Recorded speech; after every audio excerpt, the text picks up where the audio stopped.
আল্লাহ বলেন ওয়াকফিদ লাহুমা জানাহাদ-দুল্লি মিনার রাহমা, তাদের জন্য রহমতের চাদর বিছায়া দিতে হবে। ওয়াকুর রাব্বিরহামহুমা কামা রাব্বায়ানি সগীরা। সুবহানাল্লাহ পড়েন।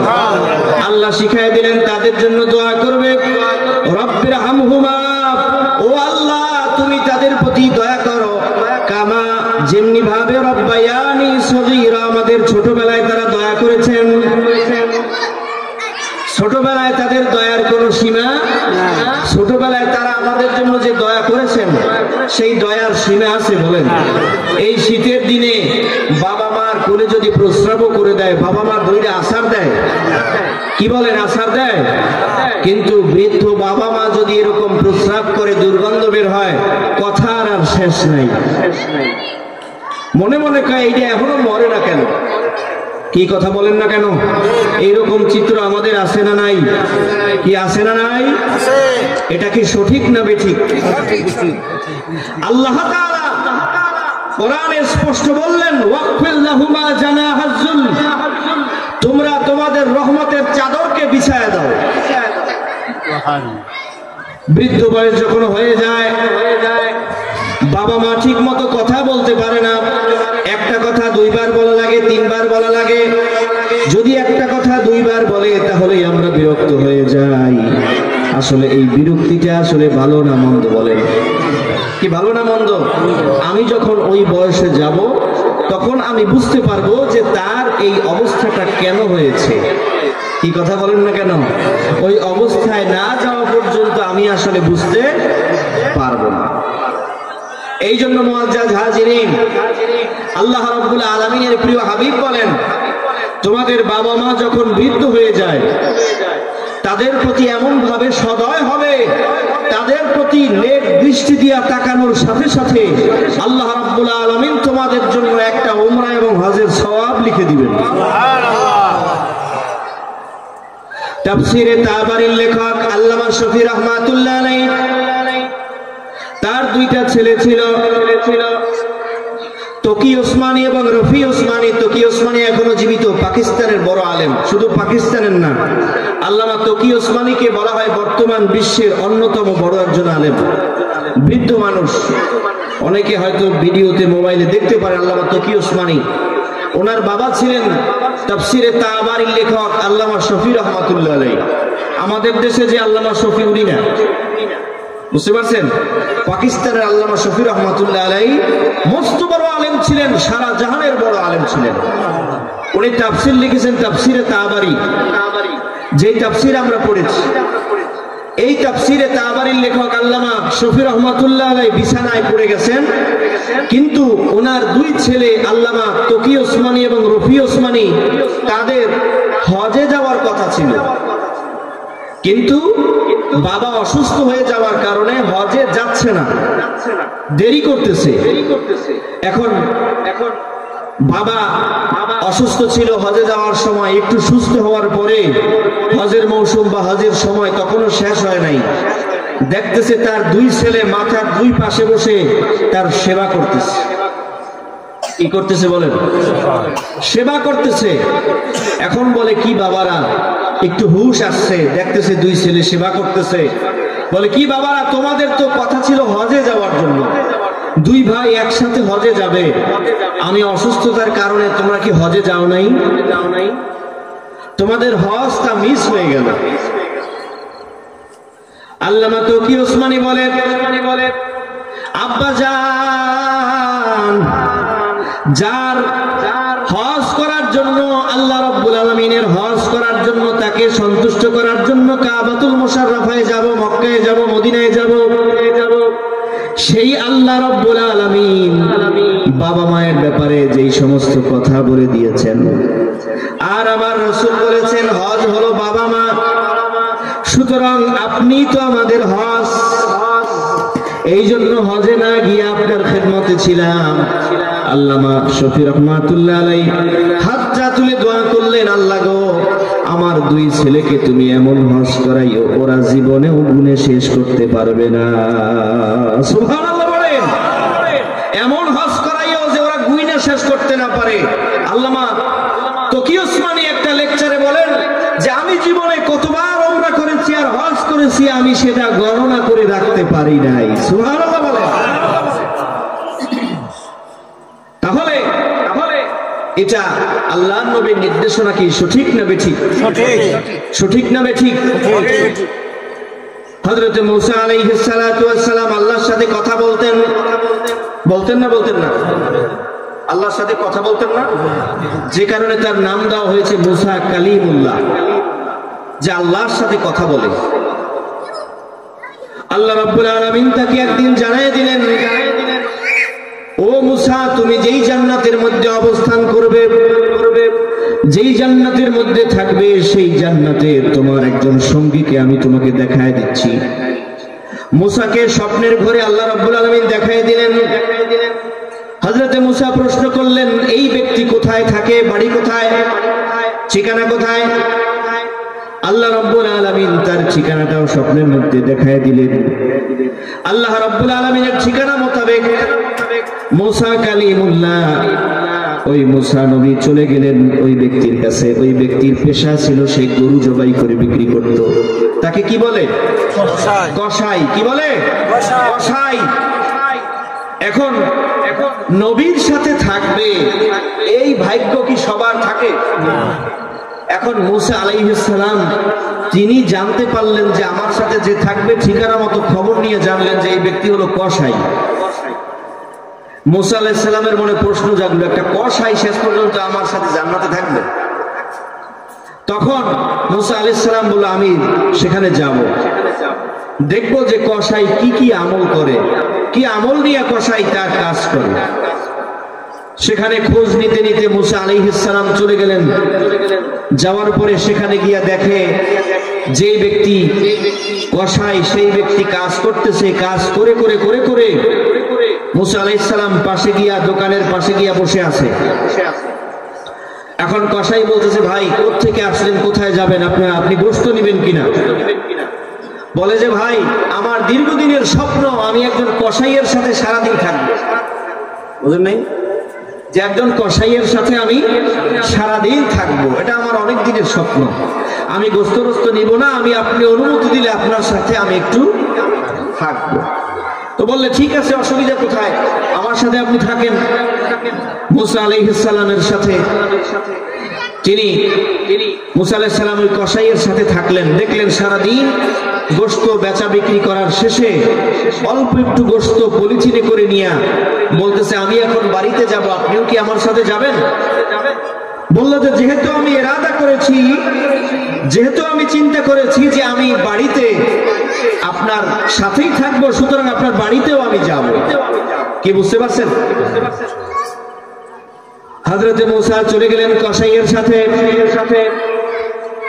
বাড়িতে যখন গেলেন ওই কসাই তাকে বসার জন্য জায়গা ছেড়ে দিলেন। বললো এখানে বসেন। বলে আমার একটু দৈনিক রুটিন মাফিক কাজ আছে, যেই কাজটাকে আমি শেষ করার পরে আপনার সাথে কথা বলতে পারবো। বলো ঠিক আছে, আপনার কাজ আপনি করেন। দেখলো সে পাশের ঘরে গিয়া, সেই ঘরের মধ্যে বৃদ্ধা একজন মহিলা সারাদিন অপেক্ষা করতেছে সন্তান কখন আসবে। উনি সেখানে গিয়া বৃদ্ধা মহিলার জন্য গরম পানি করলেন।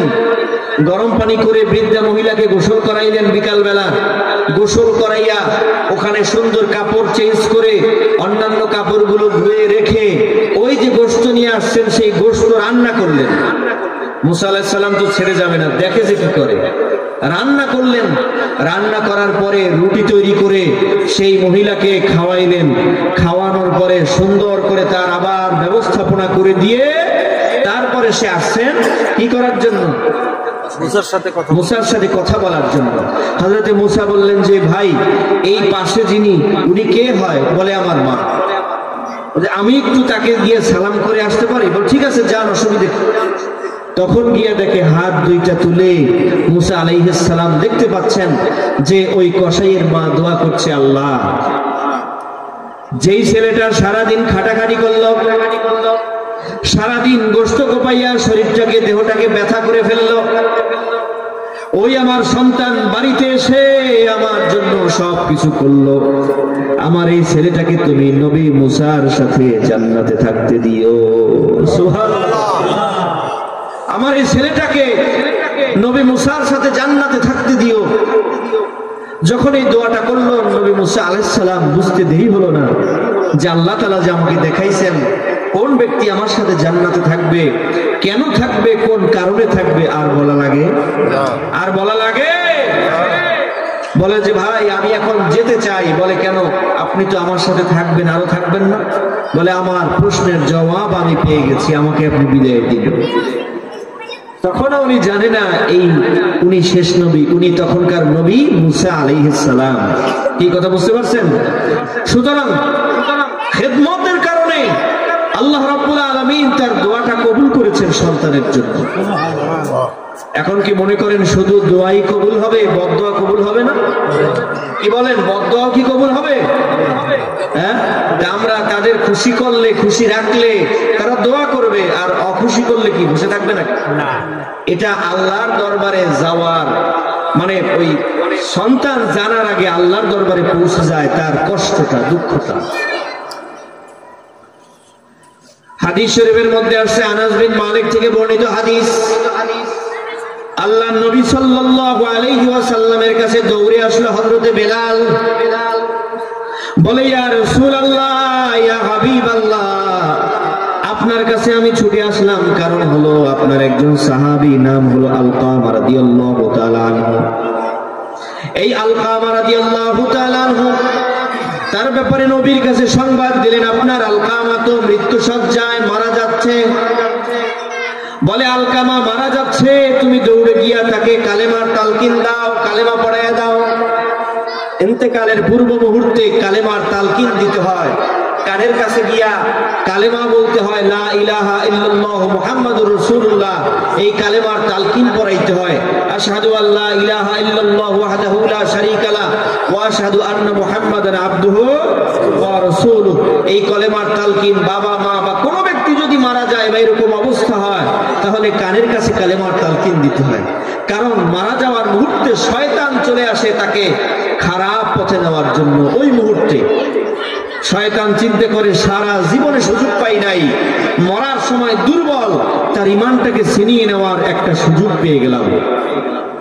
এই জন্য আল্লাহ বলেন, ইয়া আইয়াতুহান নাফসুল মুতমাইন্না ইরজিই ইলা রাব্বিকি রাদিয়াতাম মারদিয়া।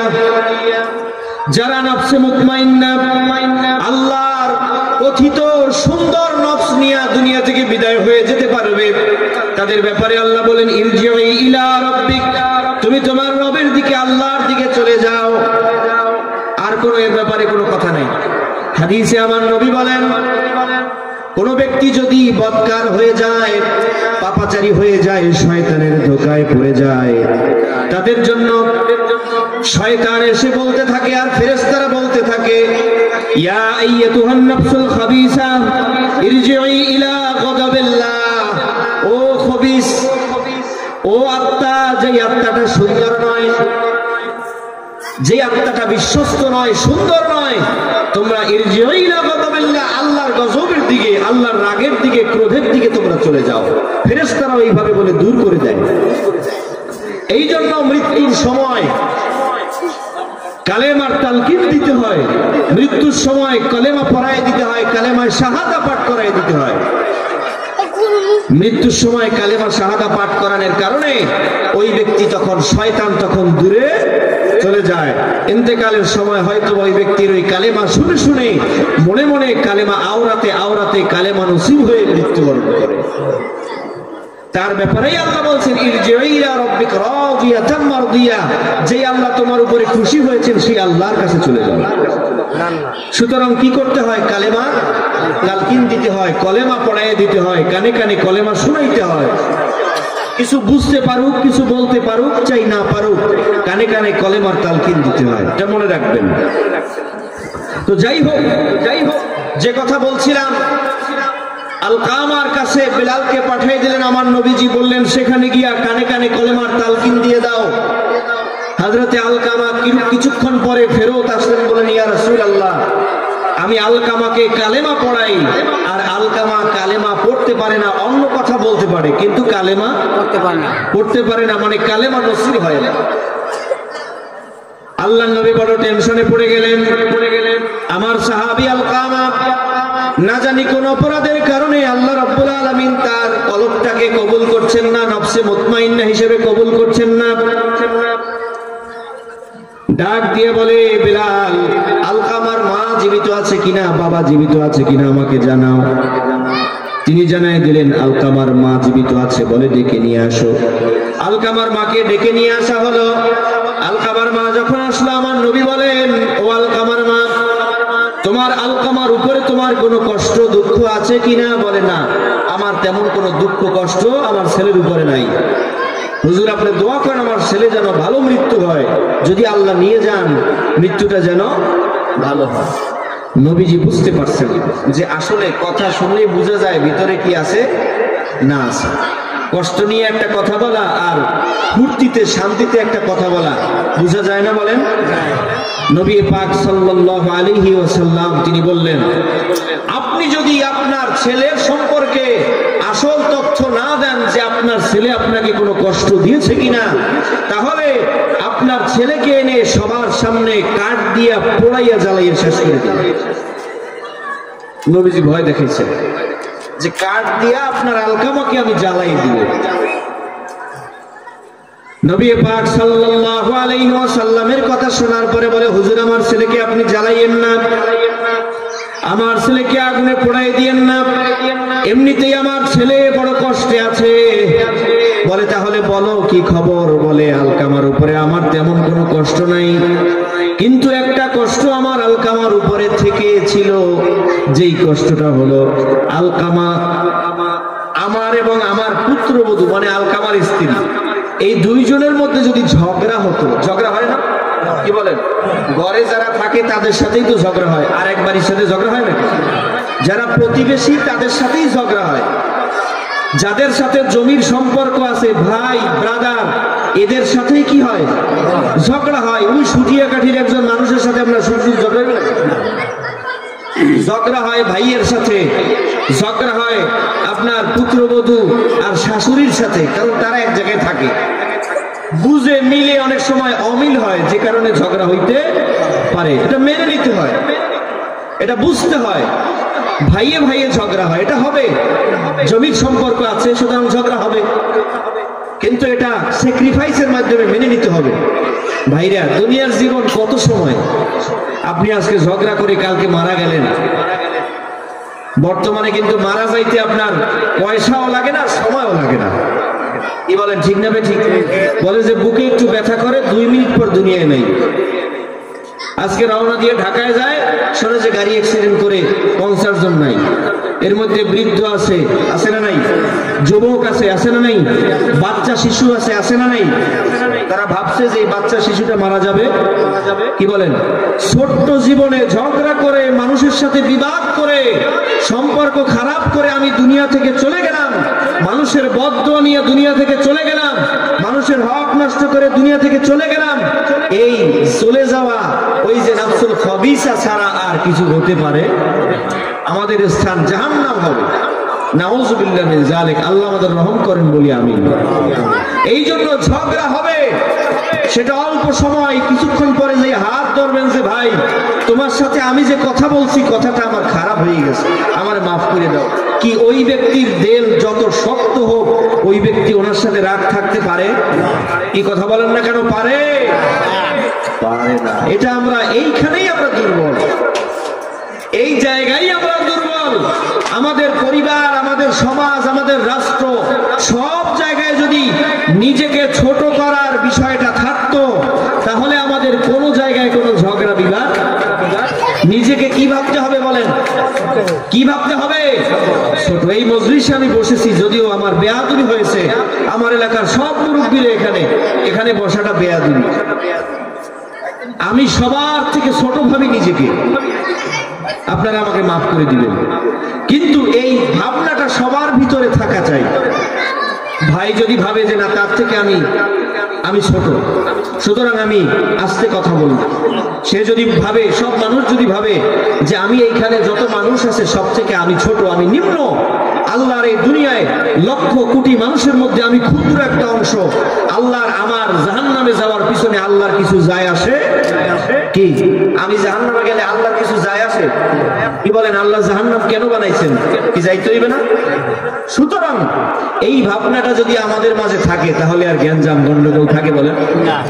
এই জন্য আমরা চেষ্টা করব যাদের মধ্যে জ্ঞানজাম হবে, গন্ডগোল হবে, ভাই ভাই অথবা চাচাতো ভাই অথবা আমাদের প্রতিবেশী যাদের সাথে জ্ঞানজাম গন্ডগোল কথা কাটাকাটি হবে, গিয়ে শুধু হাত ধরবেন যে আমাকে আপনি মাফ করে দেন, আমার কথাটা সঠিক হয় নাই, বেঠিক হয়েছে। যারা ছোট হবেন আল্লাহ তাদের উপরে রহমত দিবেন। যে আগে ছোট হবেন আল্লাহ তাকে আগে কি করবে? সব অপরাধ ক্ষমা করে দিবে। হাজিরিন, কিবর, রিয়া, অহংকার যদি দূর হয়ে যায় তাহলে ওই ব্যক্তির ছোট্ট একটা নামাজ, ছোট্ট একটা সিজদাই জান্নাতে নিয়ে যায়। আর যদি অন্তরের মধ্যে অহংকার থাকে, কিবর থাকে, রিয়া থাকে, অহমিকা থাকে, তাহলে আপনি সারাদিন লুটিয়ে লুটিয়ে সিজদা করলে, কপালে দাগ ফলায় দিলেও আপনার ওই সিজদার কোনো দাম আমার আল্লাহর কাছে নাই। সম্মানিত হাজিরিন, যা বলছিলাম আমার সময়ও প্রায় শেষ। হযরত আলকামা রাদিয়াল্লাহু তাআলা আনহু, তার ব্যাপারে যখন মা বললেন যে আমার মধ্যে আর ওর স্ত্রীর মধ্যে যখন একটু কথা কাটাকাটি ঝগড়া হতো, তখন ওই আলকামা আমাকে গুরুত্ব না দিয়ে, আমাকে প্রাধান্য না দিয়ে, ওর স্ত্রীকে প্রাধান্য দিয়ে তখন বিচার ফয়সালা করত, যেই কষ্টটা আমার অন্তরে আছে। আমার নবী ডাক দিয়ে বললেন, আপনার এই কষ্টটা যদি আপনি এখনই দূর করে না দেন, ক্ষমা করে না দেন, তাহলে কিন্তু আমি আলকামাকে ডেকে পাঠাবো, জ্বালায় দিব। তার মা মাফ করে দিলেন, বললেন আমি এই মুহূর্তে মাফ করে দিলাম, আমি আর আমার আলকামার উপরে কোনো রাগ রাখলাম না। বেলাল দৌড়ে আসলেন, বললেন ইয়া রাসূলুল্লাহ, আমি আলকামার পাশে ছিলাম, কিছুক্ষণ আগেই আলকামার শেষ বিদায় হয়ে গেছে, আর মৃত্যুর আগে আলকামার মুখে জবানে কালিমা তেলাওয়াত হয়েছে। বললেন সুবহানাল্লাহ। আম্মাজান মাফ করছে, কালিমা নসিব হয়ে দুনিয়া থেকে বিদায় হয়ে গেছে। তাহলে আমাদের এই বিষয়গুলো চিন্তা করতে হবে। আমরা একটা কিতাবে পড়েছিলাম, ওয়াজে বেনজির আল্লামা জমিলউদ্দিন রাহমাতুল্লাহ আলাইহি একটা কিতাব অনেক আগে ছোটবেলায় পড়েছি। সেই জায়গায় একটা ঘটনা আছে, একজন মাওলানা সাহেব তিনি হজে যাবেন। এখন আম্মা যখনই হজে যায় আম্মা অসুস্থ হয়, যখনই হজে যায় আম্মা অসুস্থ হয়, বলে যে বাবা হজে যাইস না, তুই আমার একটা ছেলে, তুই যদি মারা যাও বা আমি যদি মারা যাই আমাদের আর কিন্তু দেখা সাক্ষাৎ হবে না, সুতরাং তুই যাইস না, আমি আগামী হজে যদি আমি সুস্থ থাকি তাহলে তুমি যাবা। তো আগামী হজ যখন আসে আবার অসুস্থ হয়। এইরকম 2, 4, 5 বছর কেটে গেছে। সবার শেষে যখন দেখে না, যখনই হজ আসে আম্মাজান তখন অসুস্থ হয়, এবার আর মানা যাবে না, উনি হজে চলে গেলেন। যাওয়ার পরে পথিমধ্যে তখন তো হেঁটে, আপনার পারস্য থেকে হেঁটে, বাহরাইন থেকে হেঁটে হজে যাইতেন। কি বুঝতে পারেন না? 700, 800, 1000 বছর আগের ঘটনা। তখন হজে কত দূর যাওয়ার পরে এখন ওই রাত্রিবেলা মসজিদে রাত কাটায়। এখন পাশের বাড়িতে একটা চোর আসছে। কি আসছে? চোর চুরি করে বস্তায় ভরে যখন পালায়, পিছন থেকে সবাই ধাওয়া করতেছে। চোর যাবে কোথায়? দৌড়িয়ে ঢুকছে মসজিদে। মসজিদে ঢুকে দেখে একজন সুন্দর দাঁড়িয়ে নামাজ পড়তেছে, বস্তা ফালাইয়া জানালা দিয়ে চোর তো দৌড়। এখন ওই এলাকার মানুষ তারা আইসা দেখলো যে চোর মসজিদে ঢুকছে। এখন আইসা তো ধরছে ওই হুজুরকে, বলে যে হুজুর আপনি কয়েকটা অপরাধ করছেন। কি অপরাধ? বলে আপনি 1 নাম্বার চুরি করছেন, 2 নাম্বার আপনি চুরি কইরে আবার বেশ ধরছেন বড় হুজুরের বেশ, 3 নাম্বার আপনি আবার চুরি কইরে এসে আমরা আপনারা কিছু কইতে না পারে এই জন্য নামাজে দাঁড়াইছেন। উনি তখন তাহাজ্জুদের নামাজ পড়তেছেন। ধরা কায়দা মতো খাইছে না? ধইরা ওনাকে আপনার নিয়া সম্রাট মানে বিচারক কাজীর কাছে নিয়ে গেল। এবার কাজী বলতেছে 3 বিচার 3 ধরনের।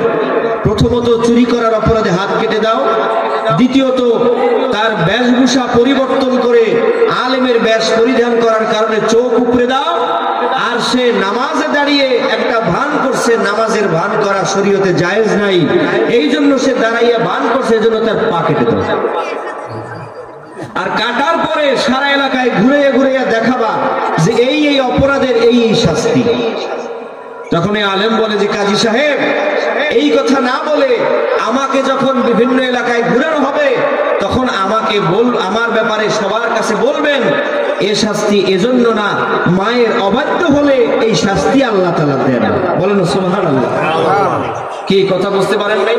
উনি তো বুঝতে পারছে আমার এই দশা কেন, আমি মায়ের অবাধ্য হয়েছি। তো সব ব্যাপারে আমাদের আমল, আমি প্রথম যে কথা বলছিলাম, সব ব্যাপারে আমাদের আমল হতে হবে সঠিক, আমাদের আমল হতে হবে সুন্দর। আল্লাহ বলছেন আহসানু আমালা, জান্নাতে যাওয়ার জন্য তোমার আমলটা হতে হবে আহসান। সাহাবায়ে কেরামের কেমন আমল ছিল একটা হাদিস বলে আমার আলোচনা শেষ করব। হাদিস শরীফের মধ্যে আসছে, অনেক বড় হাদিস, সময় কম, আমি আরবি বলবো না, বাংলাটা বলে যাই।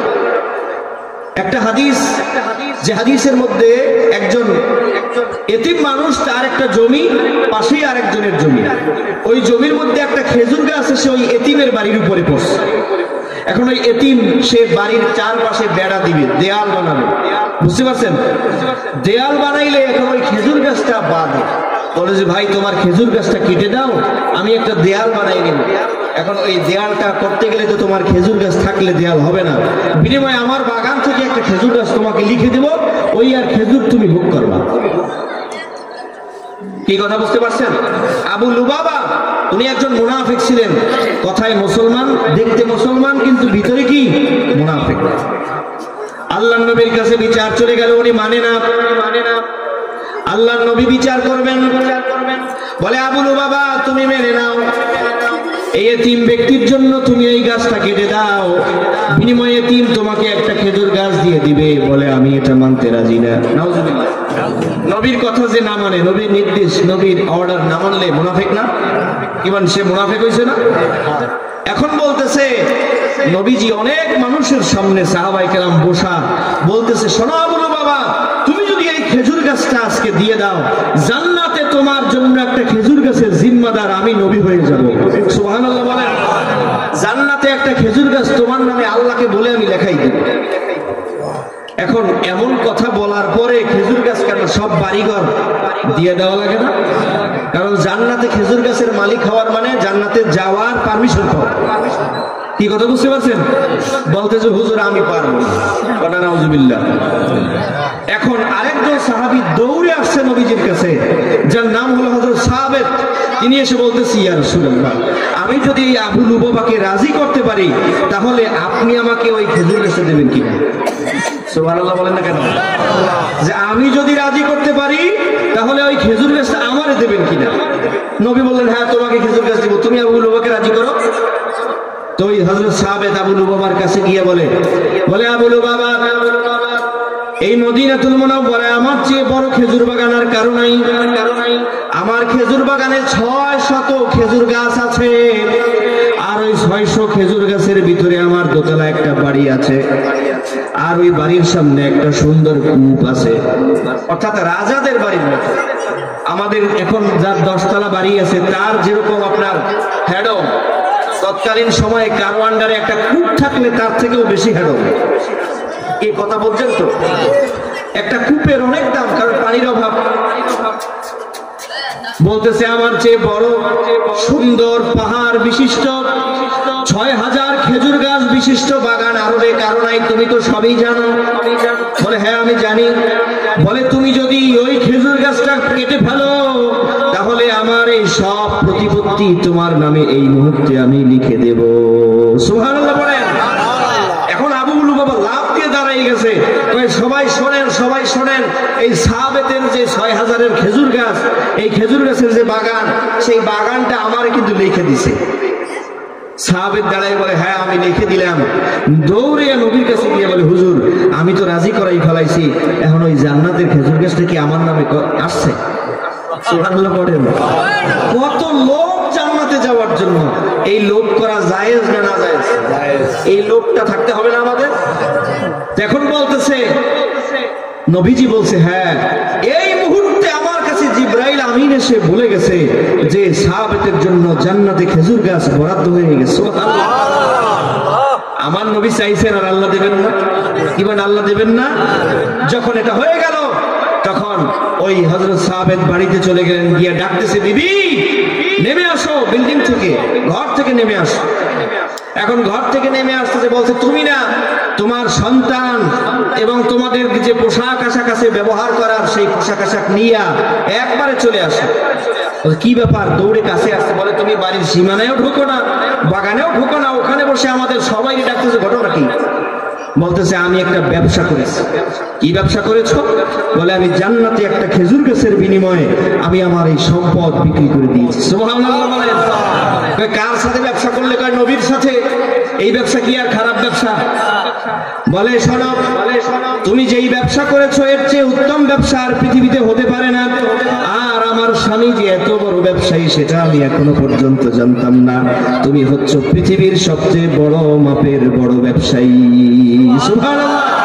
আমাদের ঘরের স্ত্রী বা আমাদের মা বোনেরা হইলে কইতো আগে বাপের বাড়ি যাব, এত বড় সুন্দর একটা এইগুলা তুমি বিক্রি করে দিছো, এটা কোনো কথা বললা?